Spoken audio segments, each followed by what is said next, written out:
Hey, shalom, shalom.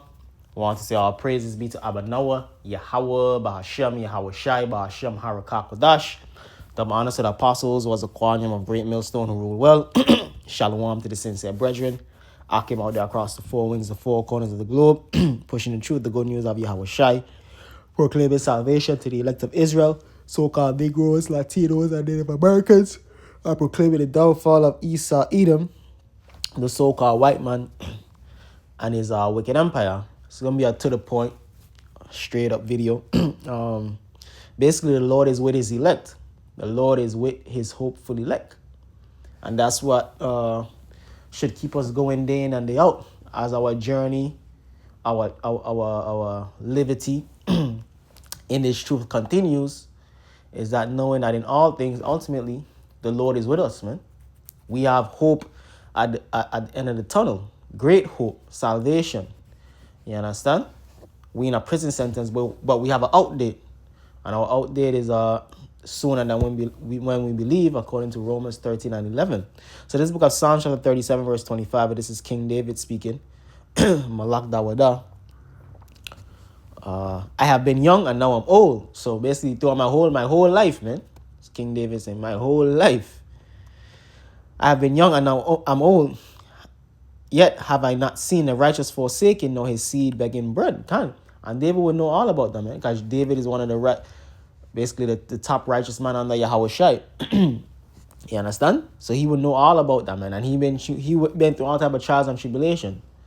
From going off, heavily going off, to being brought back, you know what I mean? Raising up, chastised, raising up, so on and so forth. But nonetheless, he said, he was never forsaken. And that's 100% facts. The righteous is forsaken. Is not never forsaken.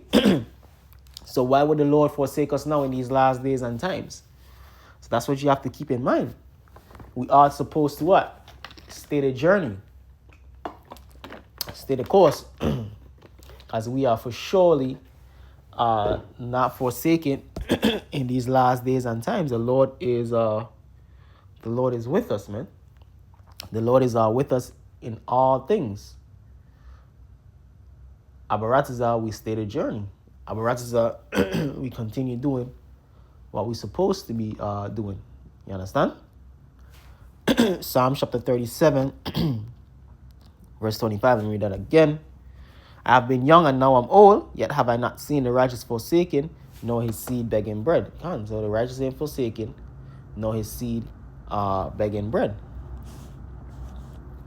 Let's go to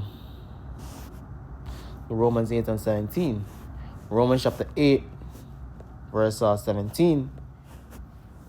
And if children, who's the children? The children of Israel, Romans 9, to whom belongs the promises, the covenants, the giving of the law, so on and so forth. And if children, then heirs of the Most High, and joint heirs with Mashiach, if so be that we suffer with him, that we may be also glorified together. So we suffer with basically going through the trials and tribulations, being in this truth on the journey, believing in Yahweh Shai, you understand, so on and so forth. So we suffer with him, and ultimately the suffering is going to come during the time of persecution, the great persecution, times of Jacob's trouble, which the Lord is going to give us a spirit to endure all of that, man. But nonetheless, we have to go through that trials and tribulation. And this is a preparation season, which belongs preparing your spirit, man. Your mind, your spirit, even your body. That's why this even scripture speak about exercise, man. It profited little, but it still profited. So you belongs preparing yourself in all faculties for this upcoming time. You know what I mean? First and foremost, spiritually, getting closer to Yahweh Hashem Yahushai, but also getting your health together. You know what I mean? Even getting your situation together, your family situation, whatever, man. Whatever it is, man. Just put yourself in the best possible position that you can, man. First and foremost, starting with your personal relationship with Yahweh Shai. So the book of Romans chapter 8, verse 17. And if children, then heirs of the Most High, and joint heirs with a Mashiach. So we heirs of the Most High and joint heirs with Yahweh Shai. If so be what we suffer with him, that we may be also glorified together. So we're going to be glorified together in what? The kingdom to come. You understand? And that's our aim. That's our goal, man. We want that kingdom. When we came into this truth, we understood what's to come.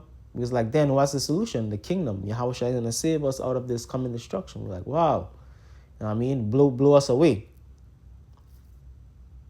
It's like, wow. It rocks your brain, man. It's like, yo, are you on? And brothers start talking to you about the kingdom, breaking on the kingdom to you. The apostles, the elders breaking on the kingdom. Like, what's the kingdom going to be like? And it's like, yo, that's my greatest imagination. And yet still, that still can't compare to how it's going to actually be, because the scriptures say, your eyes have not seen or ears have heard what the Lord have prepared for them that love him. You understand? So, that kingdom, man, and really the main thing, the starting is really to be 100% righteous, man. Because that's one of the main things that you want to be. That's really the main thing you want to be, being in this truth, man. Coming into this truth, you realize, like, damn, we can't be 100% righteous here, even if we wanted to. But in the kingdom, we're going to want to be 100% righteous, and we are going to be 100% righteous. And where there's no sin, there's no death. So that's what we want, man. Immortality through what? 100% righteousness. It starts from there, and then everything else is added on to us. Like when King Solomon asked for the wisdom, and then everything else was added on to him. The riches, the glory, the fame, all of that was added on to him. Same with us. 100% righteousness. Everything else is going to be added on to us in the kingdom. Verse 18, for I reckon that the sufferings of this present time are not worthy to be compared with the glory which shall be revealed in us. So the hell that you're catching now, trials and tribulation, the hell that's to come, all of that is not worthy to be compared to what? The kingdom, man. So that's what we got to keep thinking, man. That's how whatever you're going through. Hey, man, the kingdom to come is gonna. The scriptures also tell you that, man. We're gonna be like, we should have gone through more hell to inherit this kingdom. We should have gone through more hell to inherit this kingdom. That's gonna be our mindset.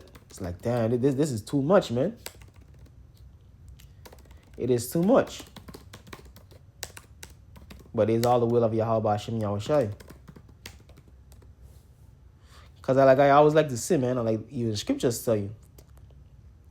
The Lord don't have no pleasure in us being here in Babylon, man. This is just really a punishment unto us, because it ain't no glory unto the Lord to have us here in Babylon. It's just a chastisement. Because we can't serve the Lord how we need to serve the Lord here in Babylon. Same with when we was in ancient Egypt. What did the Lord tell Moses to tell Pharaoh? Let my people go that they may go and sacrifice and serve Yahweh Hashem Yahushai. Same with him, man. We need to get up the hell out of here so we can truly worship Yahweh Hashem Yahushai correctly, man. How he is, how they are supposed to be worshipped, man. Like I said, we can't keep the law, statutes, and commandments close to perfect here, man. Everything in this society is centered around being off, man. Even just look at the Shabbat.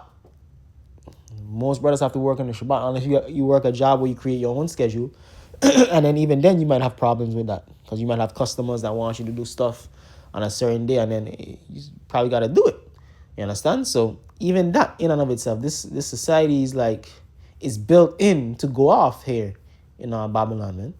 So we need a society, a kingdom where it's built in, geared toward 100% righteousness. And that's the kingdom of what? Yahweh Shai. So this book of Luke chapter 12, verse 32. Fear not, little flock. Who is that? The hopefully elect. Because we always liken onto the flock, the sheep. For it is your Father's good pleasure to give you the kingdom. So it's the Lord's pleasure. It's the Lord's will. The Lord wants to give us the kingdom, man. But of course, everything is in due season. Because the Lord is not a man that he should lie. So the prophecies have to go in their order, man. Their rightful sequential order. I'm going to read that again and probably close it out. Luke chapter 12, verse 32. Fear not, little flock, for it is your Father's good pleasure to give you the kingdom. And so remember that, man.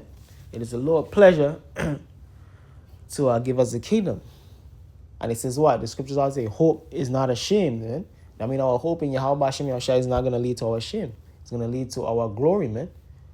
It's not like the hope of this world, like people hoping in politicians, people hoping in this or that, hoping in their money. Because that's going to lead to our shame when the society collapses, when all hell breaks loose. When all hell break loose, society collapse, this truth, believing in Yahweh Hashem Yahushua, is going to lead to what? Our glory, man. You know what I mean? Our knowing to be at Ezekiel 33:33, a prophet had been amongst them. Praise and fame in the lands where what? We was put to shame. Hey, so with that, hopefully this was uplifting to you brothers and sisters listening and tuning in. Gonna say all praises be to Abanawa, Yahweh Ba'Hashem Yahushai, Ba'Hashem Harakak Wadash. The honor to the apostles was upon them of great millstone who rule well. Until next time, Shalom.